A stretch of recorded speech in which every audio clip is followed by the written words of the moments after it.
Today, July 22nd, I'm wondering you, if things work the way that you think that they do.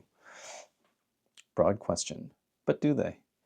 Um, I'm thinking about this because yesterday I had a session, a hypnosis session, and it reminded me of how weird and wonderful our brains are, and how how we work, and how kind of I used to think that things work, and now how my perspective on that changed, especially after doing hypnosis. So, do things work the way that you think that they do?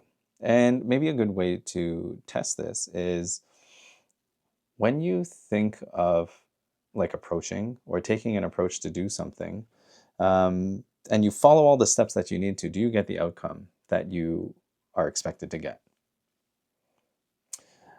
I know that like I've experienced this in a number of different ways, and kind of like I've heard it in a number of different ways as well. So one of the things that I often hear is, especially like with things like self-help books or diets, especially, is I've had conversations with people about the diets that they take and or that they're following, and they're like, I love this diet, whether it's like, let's say, Atkins or slow carb or keto diet. I love this. And then there's always a but afterwards where it's like, but I do it this way. I do it my own way. So it's like, yeah, you're doing like mostly what it's being said here, but there's also something different that's happening.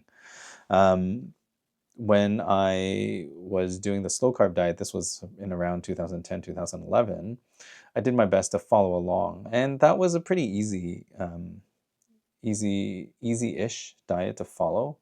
Part of it was the fun of having a cheat day every week. That was very novel at the time, and that was before kids. So there was the freedom to kind of like, okay, every Saturday we're going to go and like explore the city and eat all the different things. And so that kind of was a lot of fun. So when I was doing that, I did my best to follow along with the things that it was saying to do. And at the same time, I ended up like making my own adjustments. I think like in the mornings we were doing like, oh, this is taking me back. In the mornings we were doing like spinach water. Maybe green juice is a bit, green juice sounds a lot better. But in my mind it was spinach water. Maybe that was why it was a little bit challenging, because I was like, okay, we're doing this. It's vegetables. It's good, but kind of like I didn't enjoy it the most. So I'm not the biggest fan of green juice slash spinach water. We also did a lot of egg whites and things like that, and there was also a lot of so specifically with the slow carb diet. It's from the 4 Hour Body by Tim Ferriss, and I was like thinking, do I have the book around here somewhere? I might. But it's from that book, and it talks about using legumes. So like having lots of beans, so kind of like complex fibers, substituting that for simple carbs, and then just having a lot of vegetables and things like that afterwards. And kind of did that. But as we were going through this diet, my wife and I, um, it was challenging to have like that input of beans specifically, because it's not innate or native to our like usual diets that we were eating before. Before it was much more like a kind of Asian, Chinese, Vietnamese food influence, and there's not a lot of beans in those cultures. So, or if there are, like I don't cook them. So I didn't.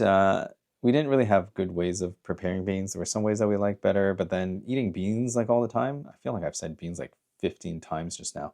But eating eating beans that often was challenging eventually. So um, maybe not by design, but just kind of by attrition, the intake of beans decreased over time.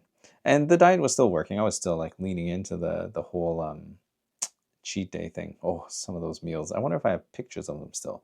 This was probably at a time before like cell phone camera technology was that great. Anyways, this is not a technology blog. This is not a diet log either. So all of that is to say, like the things that actually worked, like if I were to look at it, like I didn't really follow it like to the letter. And I found that experience talking to a lot of people as well, Sometimes people are saying, I did this thing, but I made these modifications. Um, Other times they're saying, like, I do this thing, but I don't like it. So I try to do something completely different. And it's just kind of like the really interesting ones are when it's like completely off the rails, but still like calling it something, which is like a really non-specific way of saying something very vaguely. That's one of I wonder. I'll say that as a holdover from doing a hypnosis session recently, but um, I think that it's interesting to think about that because like there's so many people in the world, like 8 billion people, I think, right now. So imagine that everybody did things the same way. I think I was talking about this, and it's like I can't. Everybody kind of makes their own things. We all eat. We may eat very similarly, but we're definitely not the same. So when you think more broadly about this, like looking at, and I'm specifically looking at, um, I'm thinking about interpersonal relationships right now. One of the things that I find that has changed significantly for me is how I engage and interact with interpersonal relationships with other people. Now that I've done the work of looking at my own limiting beliefs, my own traumas, my own um, unconscious bias, like all of those things.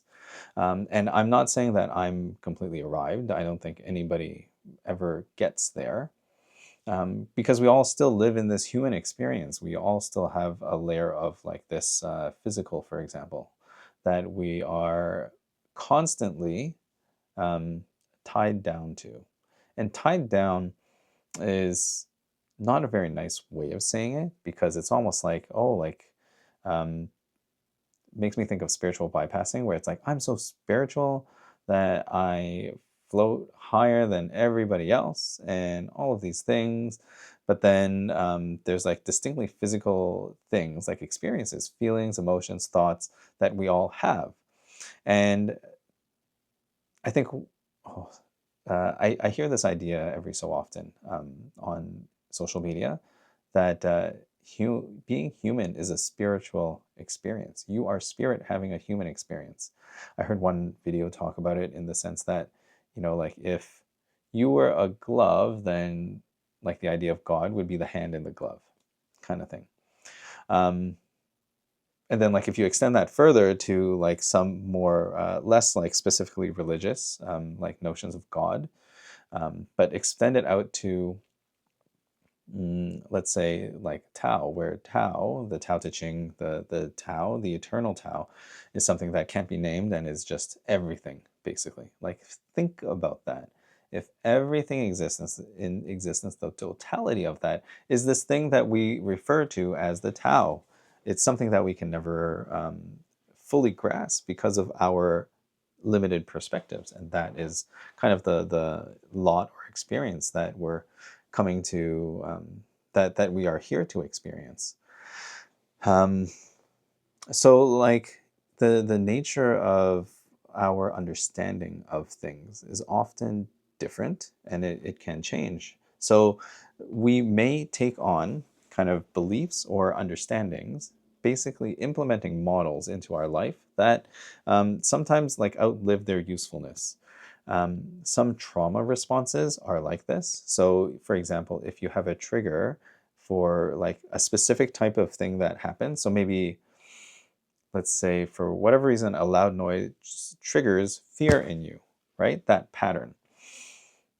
It's not to say that that feeling is invalid. It absolutely is. And the fact that you feel that way is probably the most true thing that you will experience. Your experience of the experience is the thing. But then once we move beyond that and we start to assign meaning to it, we can create stories and craft all of these things of like, this is how I think that this situation is working or this situation is unfolding for me. What's really interesting is to think about like the physics. I think quantum physics is thrown around a lot, especially in like spiritual circles or woo circles. And it's like it sounds nice. It sounds interesting and kind of mysterious. And the way that it works is kind of mysterious. Like one of the greatest scientists of all time, Albert Einstein, is like, it's like, what, spooky action at a distance? Like, why spooky? It's spooky because like it doesn't fit into the way that we usually think about things. It's a little bit counterintuitive if you think about that. So this isn't going to be, I'm telling you all the things that this log is not. This is not a science log. But if you look at like what quantum physics or quantum mechanics is talking about, talks about like wave functions. There's the double slit experiment. There's like the wave particle duality of light. Like all of these things are super interesting to me. And I spent a lot of time kind of like diving into them, trying to understand them because it's science. It's science. So like there's measurement and this kind of like observes the reality. And that's where that like kind of weird thing happens, that the observation of a particular event is what makes that event real. Um, in the double slit experiment, basically, it's like if you're looking at light and you shine it through a slit, it will go straight through because you've looked at it and you're like, I see it going in that trajectory, and that's what it's going to do. But then when you stop observing it at a certain point and just look at like just let the light go through these double slits, then you get this wave pattern interference. It's like, what is happening? And then like that piece becomes really interesting, and not specifically because of the behavior of light, because um, it's funny if you think about it, where you've come up with the observation that the observer influences the system, and then from that observer perspective, you're trying to make sense of something where you're part of the system. So then it's like trying to tell a story from within it. Um, and I think that this kind of gets to that idea of like, are you perceiving things the way that they actually are, right? Because we're not. We're literally not. That's the easiest thing to say because um, we perceive things as we believe they are, as we contextualize them, as we make sense of them. And it's often easy to distort. We have distortion on the things that we see. So, for example, like if you walk into a room and like you see a friend from across it and you wave, you're like, hello. And then they kind of like look in your general direction and then turn away. And they're like, oh, is this person mad at me? Are they ignoring me? Are they whatever, whatever? But maybe they didn't have the glasses on, they couldn't see you from across the room, all these things. Maybe they did see you and they are mad at you and they are trying to ignore you. Um, but those are two just possibilities of a particular observation, right? Like you've seen this thing, but then to make sense of it, to have a narrative, um, that's it, right? Like you're saying, like you're assigning some type of agency into the action that you've seen. So the most accurate thing that you could say is probably like, I went like this and the person turned away. Everything else is kind of a made up story, right? You don't know. Unless there's some history there, like there are other context clues and things like that that will help you understand, and you may very well be right, but there could be other explanations for the same thing. It's interesting when we talk about like when people argue over what's real or what's the truth. Because if reality is constructed by you, then you are the ultimate arbiter of that truth. So when that comes down, that's where like you can get into all these arguments, and like I went down a little bit of a rabbit hole listening to some of those YouTube videos of like I think it was Mehdi Hassan, and he was talking to a bunch of like I guess conservatives, or I don't know what they call them. And it's like those arguments. It's like sure, it's good to have debate, but when the debate devolves into just a conversation about semantics, and there's just a fundamental lack of agreement, or there's a like one thing that I observe a lot in that particular interaction is that there's there's not a lot of back and forth. It's just like forth. Everybody's kind of like just trying to put their points across or not responding to the things that would kind of like make their own argument fall apart. And it's like if you acknowledge something that makes your argument fall apart, then maybe your argument wasn't that good to begin with. It's like to have a robust argument, you probably should be able to stand up to a little bit of back and forth, a little bit of exploration.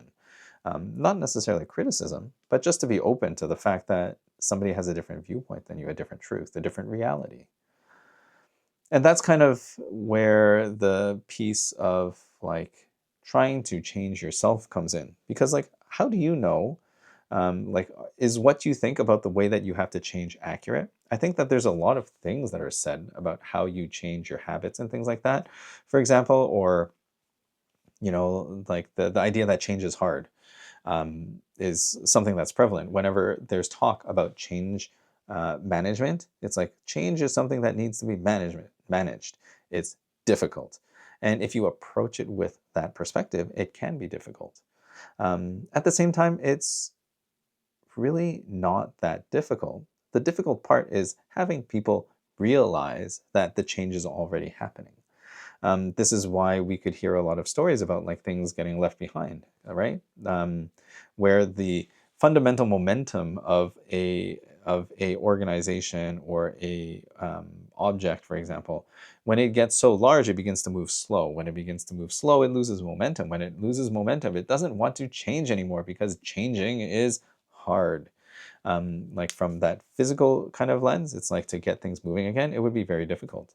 The common example is that I always think of is Blockbuster and Netflix, of like how that whole thing is changing, because like Blockbuster was everything. I remember I used to go to Blockbuster all the time, go in and look at all the different movies that are available. I love movie covers. If you've seen some of the Instagram posts that I put out, they're kind of like movie poster esque, and I love those. There's something about like that visual imagery that kind of like is like there's something about movie posters. It's like the potential for a good story. Not all movies are enjoyable for everyone, but I can enjoy the movie covers because it also doesn't take a lot of time. But like you look at something like that where it's like if you're the incumbent in a space, or if you are the like the predominant kind of presence in a particular space, then it's very easy to say like I'm going to sit still and stay here because what got me here is what works. So I will stay with this. I'm going to keep on this path. In some ways, when we look at changing ourselves, like, okay, I want to be a different person, not for the sake of just being a different person, but I don't feel like I'm the person that I'm meant to be, right? Like, do you feel that? Do you feel like you're the person that you're meant to be in every single space? I know that there's a lot of talk about imposter syndrome and like a lack of confidence, and like maybe public speaking is difficult for people. And in all of those things, what happens is the predominant presence is your current state. The way that you are right now is what you've been for the longest amount of time. Again, I'm guessing like you've probably been at this for about 30 or 40 years, living life, and you may have constructed an identity for yourself. And identity is one of those things that can be difficult to change. It's very high up on the logical levels hierarchy. And at the same time, what is difficult about changing that is our attachment to it. If you are ready to let go of something, like you can accept that it's time to let go of something, then it becomes a lot easier. You're actually doing less. So this makes me think of hypnosis, because like the way that I thought about change, I didn't really have a good understanding of it. I was never too prescribed into the idea of like habits being difficult to change. It's like, oh, like if you have to do a habit a certain number of times before it comes natural. And I think, yeah, that makes sense. That's one way of doing things. The other way of doing things is embodying the presence that will just do that thing naturally. So, for example, if you are somebody who doesn't run and you're like, I want to start running, but it's so difficult, and you're like making all of these like reasons why you don't want to run, then you may not have embodied the presence or the identity of a runner. Because a runner wouldn't necessarily complain about those things. They just have a schedule and then go and run. You become a runner when you run. So to do that thing, you actually have to do those things. All of the other things that you're doing, which is like negotiating and making like worrying about if you're doing things the right way, this and that, all of that stuff, that's not part of running. None of that will make you a runner. like just buckling down and being like, I'm a runner. I'm going to step into this identity. I get it though. It's like easier said than done. I think that there are some pieces that take some time to move through for people, and that process is important as well. So I understand, like I'm sitting here saying like how easy it is to do this or that. Um, and at the same time, I'm also, on the other hand, like sometimes reflecting of like how like I'm kind of stuck in this mode of like I'm not completely all there yet. And I think that is okay. That's a dichotomy, like that duality of um, being a certain state and moving into a certain state, right? What I think that helps in that is to be clear about what it is that you're wanting. And sometimes, like I was talking the other day about like this kind of making your own business entrepreneurship kind of deal, and not necessarily having that particular lane, maybe having something that you want to do, but then not fully understanding who you are as a person doing that thing, right? Like, what does it mean to be a entrepreneur these days of a whatever this business is? Is it a consulting business? Is it a coaching business? And then like sometimes it's easy for me to get lost in the weeds of like, let's make some fun, like it's fun to create like all of these different frameworks for me. So I could like talk about these things and paint these nice pictures, but then it feels like really having to over explain it. At the core of it, what I would like to do is to show people, show you that there is an easier way to get to your goal, a quicker way. And really, it comes down to doing less. I believe that burnout happens when you DTM, do too much, or if you're doing too much. And it's not to say that like you're doing too many like tasks, for example. You might be, and that just speaks to the fact that take the time to rest, pause. You can stop. There's no like race, right? I started realizing in the last number of years that I took on this like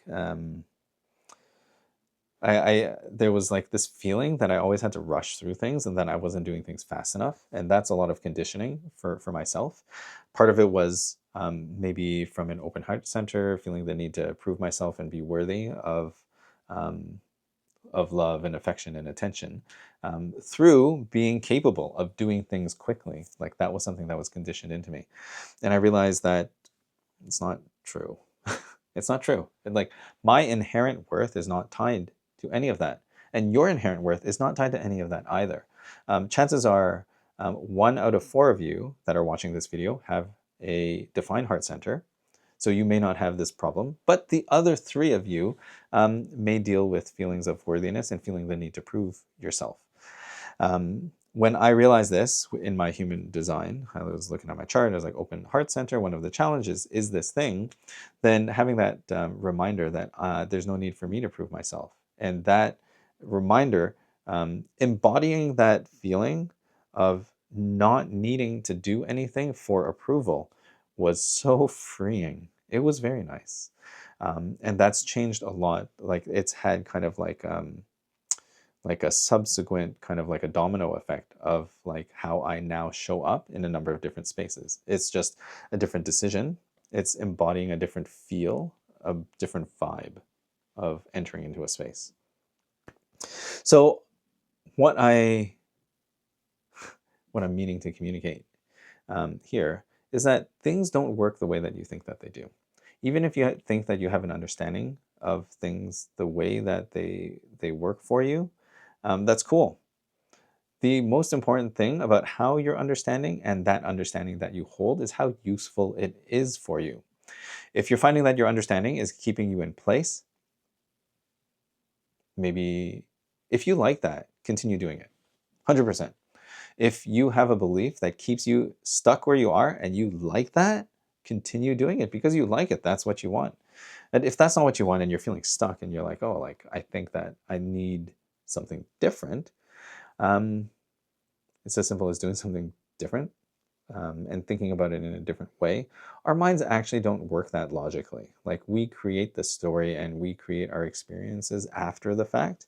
But when you go into a space where you get out of your own way, you move your conscious out of the way, you bypass your critical faculty, which is the barrier, the firewall, the gate into your unconscious mind, that's where you can access your full power of your unconscious mind, which is the thing that, of course, holds up your posture and like does all these things and everything for you.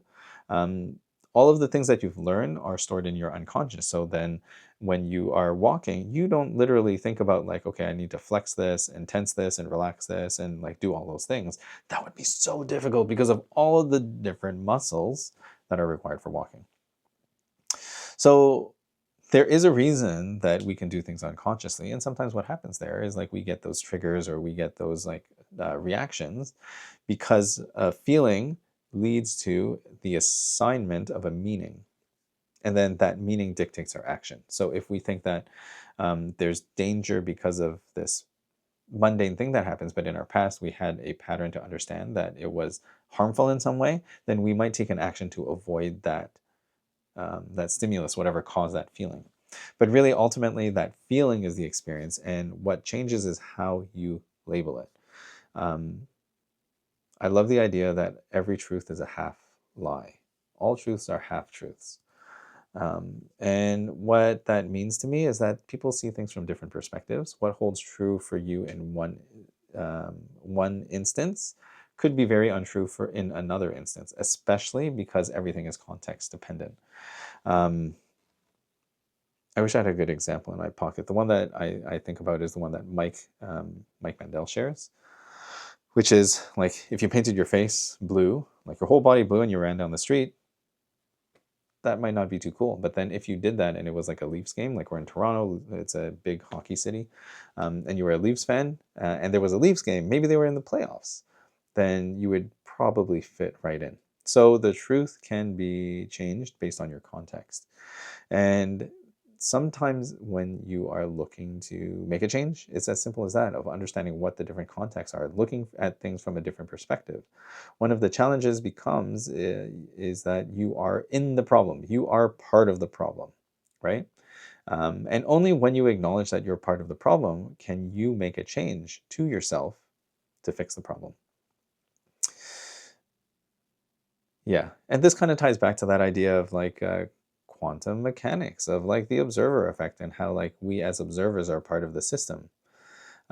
There's a whole posture in science and in a lot of the way that we communicate about things, of talking about how separate we are as humans, as individuals, as like this separate entity. Like we're just we're just we're just quirky and different, right? That's the vibe here. We as humans are quirky and different, and that's why we have a different set of rules for us. Ultimately, we are all part of one world. We are part of one world. If the world didn't exist, what would you be? Right? Sit with yourself for a while, and maybe you will meet yourself. I was thinking about this earlier today as well, like the idea of meditation, like sitting there with yourself in space, holding yourself in presence, and if you sit there for long enough, you will be left with yourself. All of the things that you think, all of the constructs that you've built up, they will fade away because you are just simply leaving with yourself. Sometimes that can be scary when those types of things fall away. And that's where the convenient stories of, I just can't meditate, I'm no good at this, I can't sit still, my mind can't stop, like all of these like reasons where you won't just sit and meditate, or sit and reflect, or sit and do mindfulness and all of these things. It's a story. It's a story that you've told yourself, and that's fine. I can accept that story as true. And that's one of those truths that I know is not firm, because everybody can meditate. Everybody can experience hypnosis. Everybody can experience trance. Everybody can make meaningful, uh, meaningful change in a short amount of time. It's just a matter of like maybe having a better model, maybe a more useful model, rather than better, right? Like the goodness of a model depends on how how useful it is, right? Had a little bit of a freeze there, and that's okay. maybe it's this cool lighting that I have on me right now. I made an adjustment and I realized after I started the video. So I like it a little bit warmer, so I'm going to adjust that once I finish this. But these are all kinds of things on my mind recently. Um, there's so many different perspectives outside of your own. When you start to explore them, then your world will really change. In the Haizhen transformation, I'm helping you move from burnout to brilliance, to stop DTM and do what's right for you. I do that through hypnosis, through human design, helping you see clearly who you are, to transform your conditioning, to decondition, and then to represent yourself and shine yourself up like the diamond in the rough that you are. Yeah, I'm feeling really good about that. I'm in this phase of action. Like I'm ready to start working with people, to start sharing this out. And there's like some of those things in my mind of like, one of the things that actually really stops me is pricing. Because maybe there's a part of me, and I think this sinks deeper than just the surface level of like, there's something about asking people to like pay for a service that is like, and maybe it's just because it's not regular to me. It's not like a natural thing that I've done, you know. Um, so I'm kind of like, I always go back and forth with pricing. So I think like starting small would be good. Like I would love to um, do even like mini experiences of like to work through specific things, either through human design or hypnosis. I think that I would approach it from all of those different ways. So maybe like putting it together, not necessarily like a human design reading specifically, or not just a hypnosis session, but kind of like a meld of these things, um, to kind of work through specific issues. I like that idea. Um, and then it all becomes framing. Like there's the idea of like consulting on a particular problem that you might be experiencing and kind of helping yourself through that. You helping yourself through that with me showing you how to do it. Because like that energy, I'm thinking now of this other TikTok. Like, am I on social media too much? I'm thinking about this other TikTok that I watched about how the energy of helping people is a little bit like, hey, let me help you. I can help you and save you and like all of these things. But really, and truthfully, I believe this too, is like the only person that can help you is you. You can take everything that's given to you. I can give you all the tools. I can give you everything that you need to know. I can tell you exactly what to do. You're the one who has to do it. And let's finish on this idea of like change being difficult. Change is constant. Change is always happening. This is the truth. Think about it. Even things that you don't think are changing are changing. And you may not realize that they're changing until they've changed significantly. One of, like, if you have children, pause. Look at your kids tonight. Are they the way that you remember them? Are they the way that you've constructed them in your mind? Or are they some new, different permutation of that wonderful little being that has come into your life? And for those of you who don't have kids, like maybe, I don't know, think of something else. I'm going to stop there because this has gone on for long enough. I'm ready to do things. So if you want to work with me, work with me. It's like, oh, what a bad way to sell something. But what I can promise you, what I can deliver to you is presence.